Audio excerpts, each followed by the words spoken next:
Morning, boys and girls. We are working on a combo. I know we don't like these, but it's okay. Working on a combo lesson again. 33 and 34. They're both subtracting mixed numbers.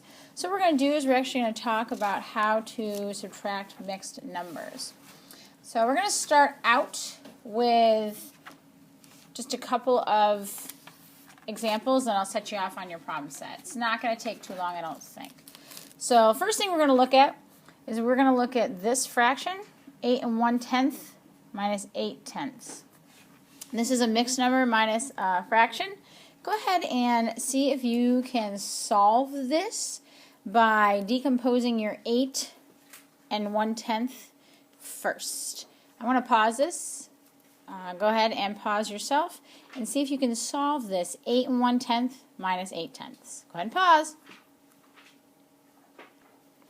Hopefully you went and took your 8 and broke it down into 7 wholes, which means you had another whole left over, which is 10/10, plus the 1/10, which gave you 11/10. So I took my whole, went down one whole, which is worth 10/10, added it to the 1/10, and got 11/10. So it's a 7 11/10 minus 8/10. 7 wholes minus no holes, 7 wholes. 11/10 minus 8/10, 3/10. All right, started us off with a bang. Let's try another one. Let's go ahead and do 4 2/6 minus 5/6. Let's do it the same exact way.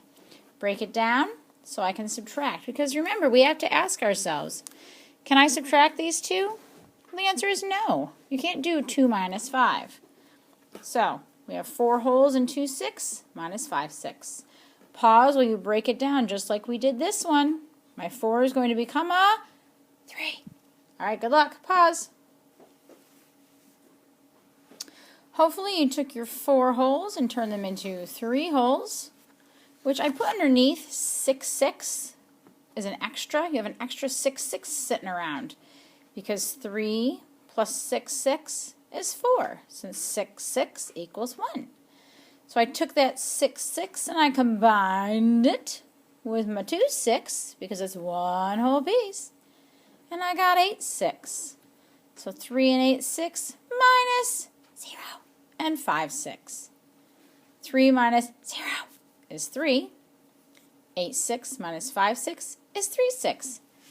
If you don't know how I'm getting this 8/6, it might be time for you to raise your hand.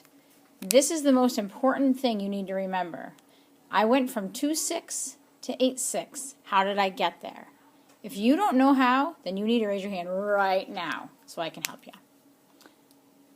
All right, this is our next problem. What I'd like you to do is I just want you to write it down. I'm going to give you a few seconds to do that. Go ahead and pause if you need to.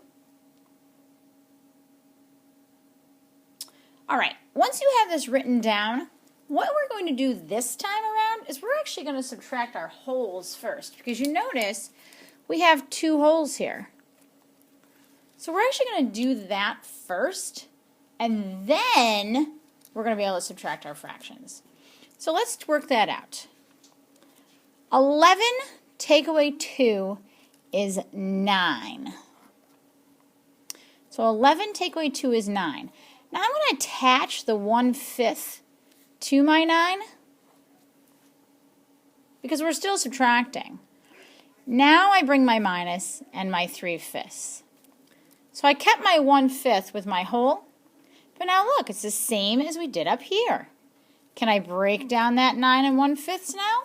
Well, yes, I can. Go ahead and pause while you do that.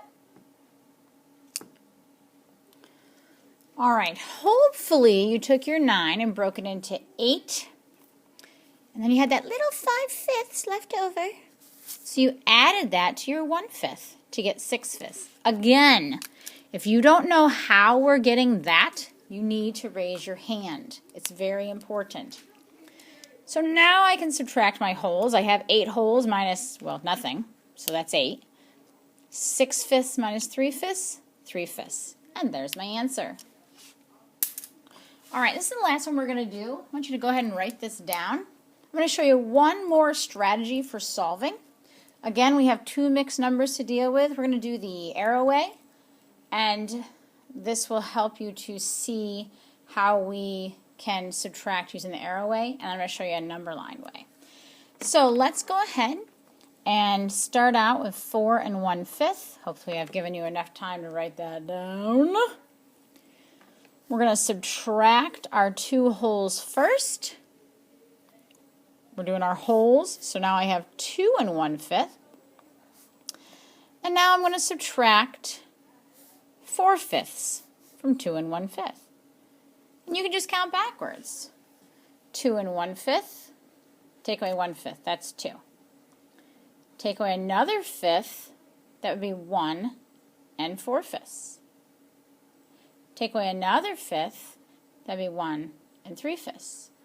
Take away another 5th, that would be 1 2/5. 1 2/5. So what I was really doing is I was saying 2 1/5 minus 1/5 equals 2. 2 minus 1/5 equals 1 4/5. 1 4/5, oops, minus 1/5 equals 1 3/5. And one more time, because I had to take away 4 of these. 1 3/5 minus 1/5 equals 1 2/5. That's one more way you can do it, if that works for you. And then, of course, our last one is our number line. And we started out at 4 1/5. So we're going to start at 5, because that's my bigger piece.